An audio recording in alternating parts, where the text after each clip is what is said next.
Бәріңе сәлем, сіздермен бірге мен Диана. Менің арнама қош келдіңіздер. Менің арнама тіркеліп, лайк басып және де комментарий жазуды ұмытпаңыздар. Бүгін баршаларыңызға белгілі жаппасай тамағын жасаймыз. Біреулер бұны шымшыма дейді, немесе өндінің мантысы дейді.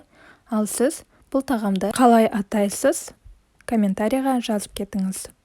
Ең алдымен салмасынан бастасақ болады. Ол үшін барлық керекті заттарды турап аламыз. Картопты осындай кішкентай кубик етіп турап алсаңыздар болады. Яғни мантыға турағандай етіп турайсыздар. Одан сәл үлкендеу қылып турасаңыздар да болады.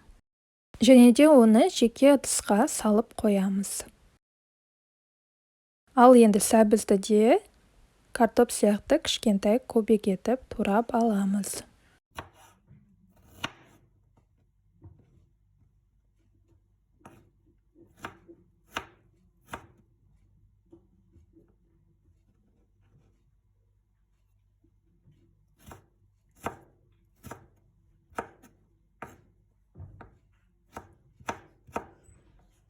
Ал енді жуаға кірісейік. Жуаны да кішкентай кубик етіп турап аламыз. Және де жуамен бірге сарымсақ қосаңыздар, дәмі де өте жақсы болып шығады.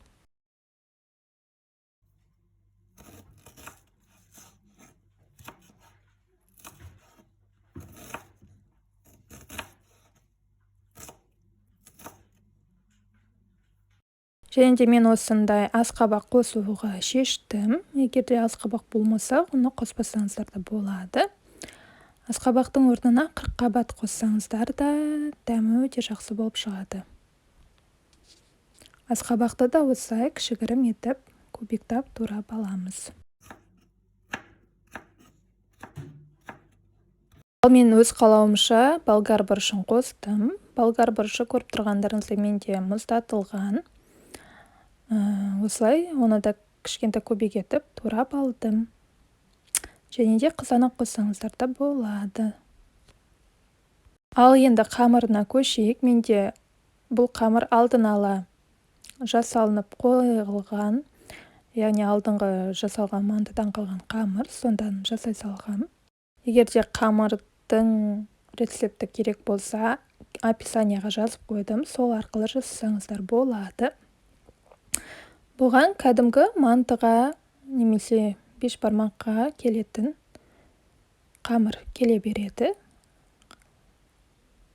Енді қамырымызды оқтаудың көмегімен жұқалап жайып аламыз. Қамырымызды жұқалап жайып болғаннан кейін үстіне сұйық майды жағып шығамыз. Сұйық май қамырымыз бір-біріне жабысып қалмас үшін керек. Жақсылап тұрып жағып шығыңыздар. Ал енді пышақтың көмегімен немесе кескіштің көмегімен мантыға турағандай кесіп шығамыз қамырымызды. Міне видеода көрсеткендей, және де ортасынан екеуін бүктейміз.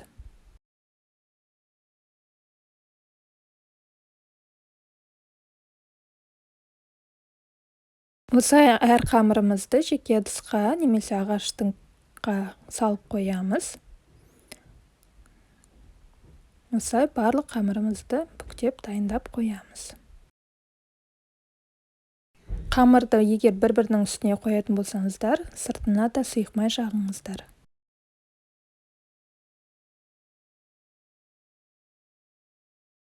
Ал енді тамағымызды пісіруге кірісейік. Ол үшін қызып тұрған сұйық майдың үстіне пиязымызды саламыз.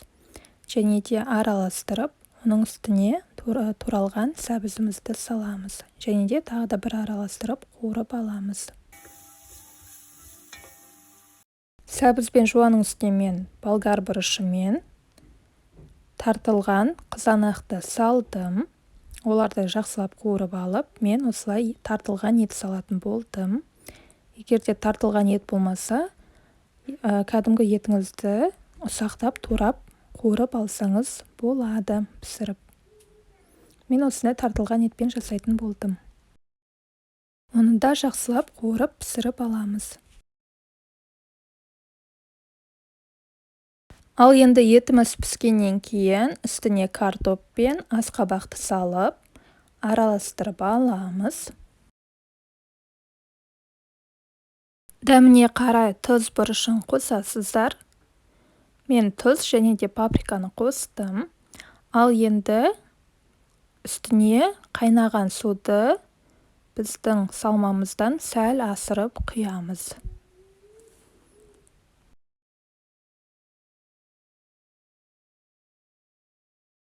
Суымызды қайнатамыз. Қайнап болған соң үстіне дайындап қойған қамырларымызды саламыз.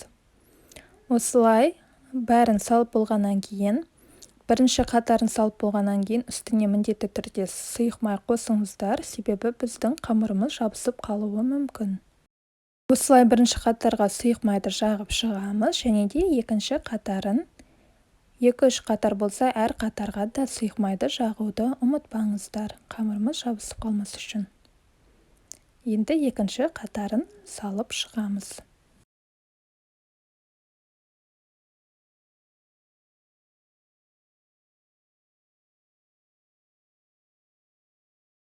Ал енді бетін жауып, баяу отта 20 минуттай пісіреміз. Біздің қамырымыз толықтай пісуі керек. Міне осындай болу керек. Біздің қамырымыз пісті. Енді тарелкаға әдемілеп тұрып саламыз. Қамырларын шет-шетіне және де ортасына салмасын саламыз. Ортасына салмасын салып боламыз. Әсемдеу үшін кез келген көк шөпті турап қойсаңыздар болады.